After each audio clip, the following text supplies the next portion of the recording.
Il y a des filles, elles n'ont jamais été mariées, ni en couple, ni fiancées. Elles ne savent même pas ce que c'est l'amour. Elles n'ont jamais entendu le mot chéri, je t'aime, I love you, bébé, mon amour. Elles n'ont jamais réussi une relation d'amour de toute leur vie. Et qu'est-ce qu'elles font dans la vie? Elles donnent des conseils en amour à d'autres femmes mariées.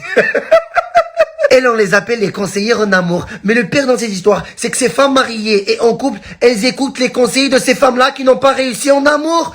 Comment veux-tu qu'elles te conseillent si même elle ne s'est pas auto-conseillée? Moi, j'ai une question existentielle. Pourquoi toutes les femmes du monde entier, dans leur entourage, elles ont deux copines? La première, c'est la moche qui dit non à tout. Dès que quelqu'un essaie de s'approcher de la fille, elle est là pour dire « Ah, non !» Et la deuxième, c'est la conseillère en amour qui ne s'y connaît rien en amour. Elle n'a jamais été en couple et elle se permet de donner des conseils de couple à d'autres femmes mariées. Non, faut pas lui répondre, faut pas te laisser faire. Tu es une femme forte, sinon tu vas finir seule.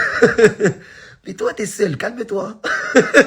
Pire, c'est qu'elle parle avec la confiance. Et elle est persuadée qu'elle a raison, que c'est la seule qui s'y connaît en amour. Et tous les autres ne s'y connaissent pas. Et toutes les autres femmes ne s'y connaissent pas. Et tous les autres hommes ne sont pas à son niveau d'amour. C'est pour ça, elle est très élevée par rapport à l'amour. C'est pour ça, elle est seule. Va dormir, va.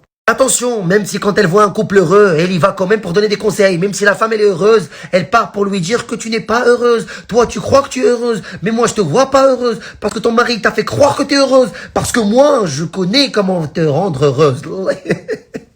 Alors qu'elle, la dernière fois qu'on a vu ses dents, qu'elle a souri, c'était à la mort de Jack dans Titanic. T'imagines? Pour finir cette vidéo, conseil à toutes les femmes du monde entier. Si vous voulez finir heureuse et garder votre famille, surtout n'écoutez pas ces femmes-là. Merci à tous. Ciao.